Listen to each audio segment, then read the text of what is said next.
Une question de Xavier. Savez-vous combien de postes d'enseignants sont supprimés en 2011 au titre du non-remplacement d'un fonctionnaire sur deux, justement? On était Non, en parce plein que dedans. nous avons encore des réunions d'arbitrage. Ce chiffre sera communiqué dans le cadre du débat d'orientation budgétaire qui aura lieu au Parlement dans les prochains jours.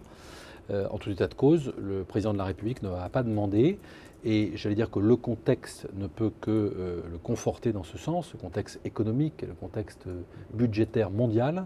Le président de la République ne va pas demander de mettre fin à cette politique du Alors, non-renouvellement d'un est-ce qu'il y a fonctionnaire un sur deux. calendrier, justement? C'est une question qu'on se pose souvent, c'est quand est-ce qu'on va arrêter de supprimer un fonctionnaire sur deux dans l'éducation? Pour les 3 prochaines années, puisqu'il s'agit d'un budget triennal qui va être présenté au Parlement, la politique du non-renouvellement d'un fonctionnaire sur deux sur l'ensemble de la fonction publique a été retenue. Et c'est un engagement que la France a pris. Je rappelle que l'objectif, c'est de passer de 8% à 3% de déficit budgétaire en moins de 3 ans. Donc pour le tenir, à la fois nous allons faire des économies de fonctionnement, moins 10% en 3 ans dans tous les ministères, y compris celui de l'Éducation nationale, et non-renouvellement d'un fonctionnaire sur deux. Mais je veux rappeler, parce que c'est important de rassurer aussi nos enseignants sur ce sujet, ce n'est pas une politique au rabot, à la hache, systématique, pas du tout.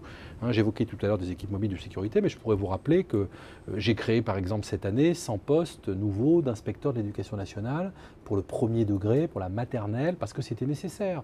Nous avons ouvert de l'ordre de 500 classes supplémentaires dans des zones d'éducation prioritaire. Vous évoquiez tout à l'heure ce sujet. Donc nous menons cette politique avec discernement.